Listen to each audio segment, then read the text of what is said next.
Tous mes romans, toutes les histoires que je raconte sont des cavalcades. Vous l'avez peut-être remarqué, on termine un peu essoufflé, le cerveau trop oxygéné ou pas assez, je ne sais même pas vraiment quel est le symptôme exactement. Et à chaque fois, j'ai besoin de faire courir mes personnages, mais je suis certain que si je les fais courir, c'est pour pouvoir aussi m'arrêter, me poser à des moments et que le lecteur avec moi soit presque soulagé de cette pause. Et c'est peut-être ces petites parenthèses qui sont les moments les plus importants dans ce que j'écris. Et ce genre de moment, c'est vraiment parce que ça va à 100 à l'heure avant, après, que je peux me le permettre. Joshua Perle était dans la boutique à écouter le bruit de la ville.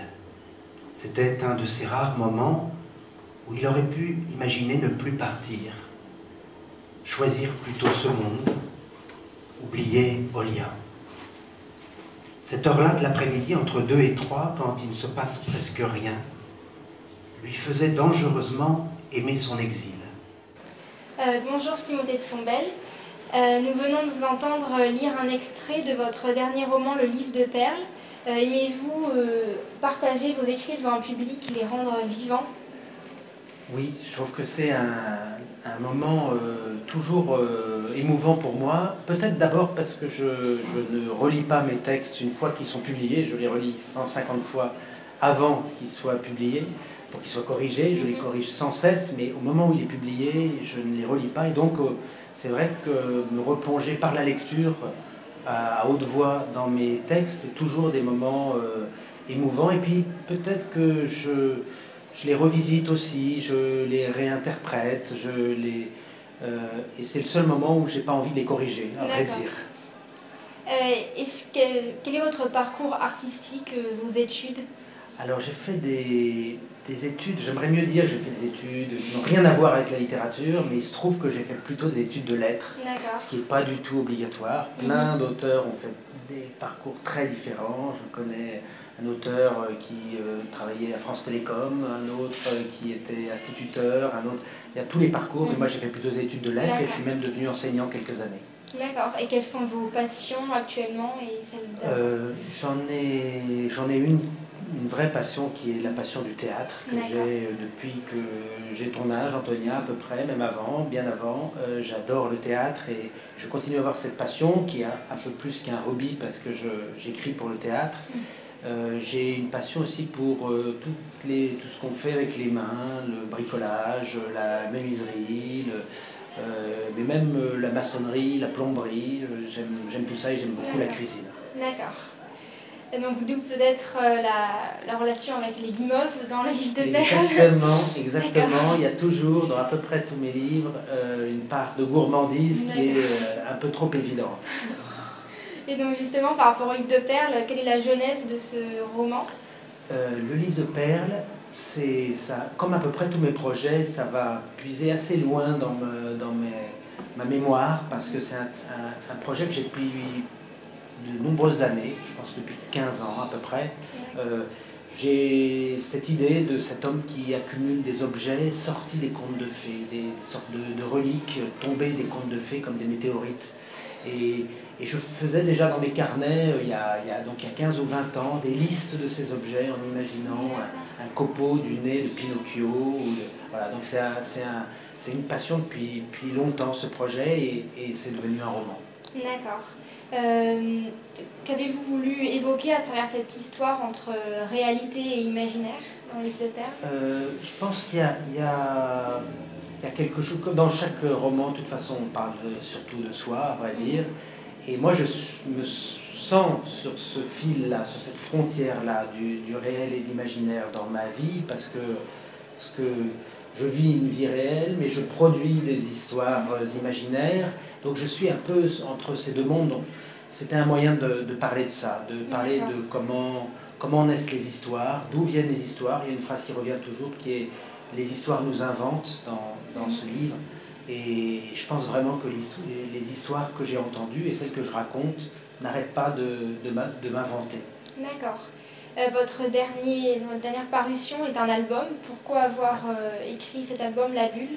Je crois que c'est lié à la rencontre de Héloïse Scherrer, l'illustratrice, qui, son univers visuel, elle avait travaillé d'ailleurs sur mon roman Toby Lolnez, et j'ai eu un choc en découvrant, elle travaillait pour elle, hein, pour son diplôme de fin d'études, et j'ai eu un choc en découvrant son travail, et je me suis dit, mais surtout ne la laissons pas s'échapper et écrivons pour elle. D'accord. Par rapport à Van Gogh, est-ce que vous avez visité ou plus les îles éoliennes et l'Écosse, qui sont des lieux emblématiques? Oui. C'est vrai que c'est des lieux très importants pour moi, et j'aurais pas pu écrire ces histoires si j'avais pas été vivre justement quelques temps, j'ai eu quelques mois justement en Écosse, ça c'était quand j'étais adolescent, j'avais été en Écosse au bord du Loch Ness, et puis j'ai vécu au monde de l'écriture 3 mois dans la maison natale de Van Gogh, là, dans le cratère de Polara à Salina, et puis tous les lieux, même les quelques lieux que je n'avais pas visités encore, j'y suis allé finalement à cause des traductions. Par exemple, c'est arrivé le seul endroit d'ailleurs, c'est Moscou, où je n'étais pas allé, donc je l'ai recouvert de neige, simplement, c'était le plus simple. Et j'y suis retourné l'année dernière parce que Van Gogh sortait en langue russe. Et c'était une très belle découverte. Est-ce un choix de votre part que d'avoir rendu le personnage de Van Gogh sans visage, qu'il n'y a presque aucune description physique de ce personnage? C'est vrai. Alors, je pense que c'est un mélange. Il y a une manière de faire qui est la mienne depuis toujours.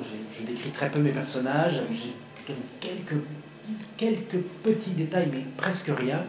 Donc, c'est un peu ma manière d'écrire. Mais je pense qu'il y a aussi, pour le cas de Van Gogh, le fait que j'avais pensé, en écrivant, que François Place, qui a illustré Toby Lolnez, illustrerait aussi ce roman-là.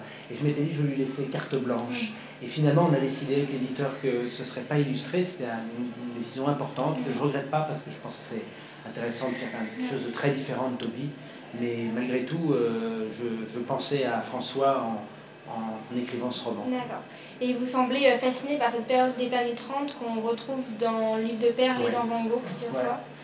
C'est vrai que c'est une période, c'est lié un peu aussi à mon histoire, enfin l'histoire de mes grands-parents qui m'ont beaucoup parlé de cette époque, qui est une époque qui pour moi est très très vivante, qui n'est pas du tout une période historique lointaine. C'est quand mon grand-père, qui est né la même année que Van Gogh, mes deux grands-mères et un grand-père sont nés en 1915, exactement la même année que Van Gogh. C'était très, très, très concret pour moi de parler de cette époque, et puis c'est une époque dramatiquement passionnante, dramatiquement dans tous les sens du terme, passionnante parce qu'il suffit de jeter un personnage dans cette époque et il se passe des choses tellement c'est une période intense. Vos romans sont empreints de mystère, d'amour, de poésie, d'aventure. Est-ce que ce sont des éléments dont vous avez besoin pour vivre et exister pleinement? Alors oui, ça c'est vraiment, tu résumes parfaitement ce que je ressens. C'est sûr que c'est point commun entre tous mes romans, justement la présence de l'amour, le rêve, l'imaginaire, peut-être aussi la fragilité, le thème de la fragilité qui me touche beaucoup. Tout ça est tellement, c'est parce que ça fait partie de ma vie que je les mets dans mes romans. Et je n'arriverai pas à écrire un roman qui oublierait tous ces aspects-là.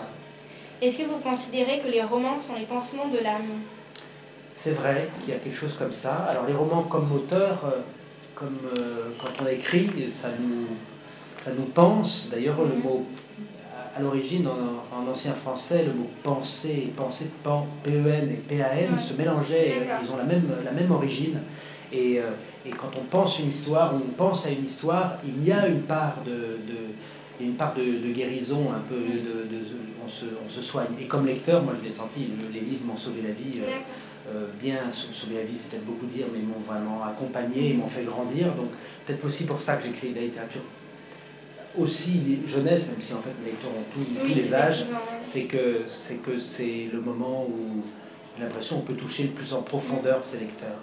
Quels sont les livres qui vous ont marqué? Il y en a plein dans des registres différents. Il y a des romans d'aventure comme Le Comte de Monte Cristo, qui est quand même le roman qui m'a peut-être inspiré l'énergie d'un roman comme Van Gogh ou même de Toby. Il y a toute la littérature du 19e siècle me touche, mais Balzac, Flaubert est vraiment probablement mon auteur préféré, mais aussi les romans policiers de Maurice Leblanc, Arsène Lupin, et puis le théâtre de Tchekhov. On parlait de la Russie, la Russie comme je ne la connaissais pas, je l'ai inventée aussi par le théâtre de Tchekhov, les pièces de théâtre de Shakespeare aussi, pour parler plus du monde anglais dont je parle un peu aussi, des châteaux en Écosse. Et puis, ouais, j'ai vraiment un peu toute une bibliothèque dans la tête et je suis sûr que ça contamine mes histoires. Dans quelles conditions écrivez-vous? Enfin, quel est votre univers? Alors, j'écris dans un lieu précis, un atelier où je vais le matin. J'ai vraiment besoin d'avoir ce lieu à moi, qui me ressemble beaucoup d'ailleurs, qui me ressemble à un atelier de menuisier. Et puis l'avantage, c'est que je peux aussi écrire en vadrouille, parce que un livre, ça s'écrit avec un stylo et un bout de papier, il n'y a besoin de rien du tout. Et donc je suis aussi un auteur itinérant, à me promener. Je pars là dans 15 jours en Afrique, par exemple. Je compte bien écrire là-bas. Donc voilà, c'est mobilité et sédentarité. Dans un coin de mon atelier, il y a une valise pour cacher un compteur électrique, et au-dessus, il y a un nid que j'avais récupéré, que j'ai posé. Et ça dit tout, quoi. C'est le mélange sédentarité et en même temps volonté de partir. Et mes héros sont pareils que moi. D'accord. Juste une dernière question. Pouvez-vous nous dévoiler vos projets? Oui, je peux le dévoiler vraiment pour toi, Antonia. C'est très, très, très... ça ne sort pas d'ici, même si je crois que oui, nous respirons ici. Si je pars en Afrique dans 15 jours aussi, c'est aussi parce que ma prochaine histoire démarre de là-bas. Mais se passe complètement dans une autre époque, parce qu'on n'est plus ni dans l'art de Toby, ni dans les années 30, ni dans le futur comme dans Céleste ma planète. On est 2 siècles plus tôt, on est à la fin du XVIIIe siècle, et ça part de l'Afrique et ça va se passer tout autour de l'Atlantique. En fait, c'est une grande aventure qui sera peut-être en 3 volumes, ce qui serait une grande nouveauté pour moi, et qui sera peut-être une trilogie, et je suis très impatient de m'y mettre. À vrai dire, ça démarre là, ça démarre. Merci beaucoup pour cette interview.